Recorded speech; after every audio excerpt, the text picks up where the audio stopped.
هذا لو سيبه السعوديين وشرع لو شرعي كلياش قرن كودن بالمريي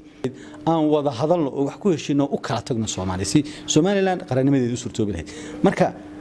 sidaynu kala dhaqaaqi lahayn iyo sidaynu kala isu kala furtaamin lahayn baynu isweydiinaa Soomaaliya marka wax shakhsi khuseeyo iyo wax kooban oo miis gaar ah laga go'aan gaar maaha markay sidaa tahay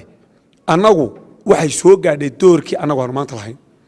ninna uga habran mayno afar nin dalku waftuunaan maayo dibaanu kamid ahayn gudigii waxaanu ku soo xidhnay aniga intii ugu dambeysay meesha la yiraahdo Istanbul safarkii noogu dambeeyay ee wasiirka khaarijiga iyo tiimkayga bay kamid ahayn inuu hogaamiyo wasiirka khaarijiga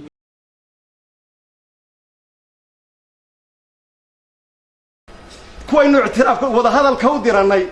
diyaaradii ayna ku hogaaminayaan oo ay bayloodada yihiin bay baarshuud ka goosan shacabka ka duuleen mar qura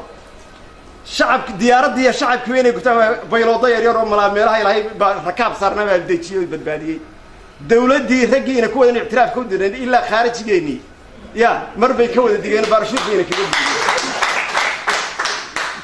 ragale dhaqan madax dhaqameedku ma geli karayana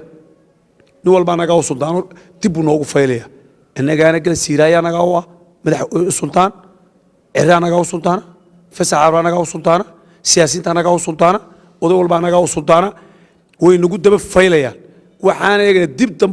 dib dambe ugu daba fariisan mayno siyaasadda dalkan waxaan la huurinayay ee saa loo huurinayna banaanka la soo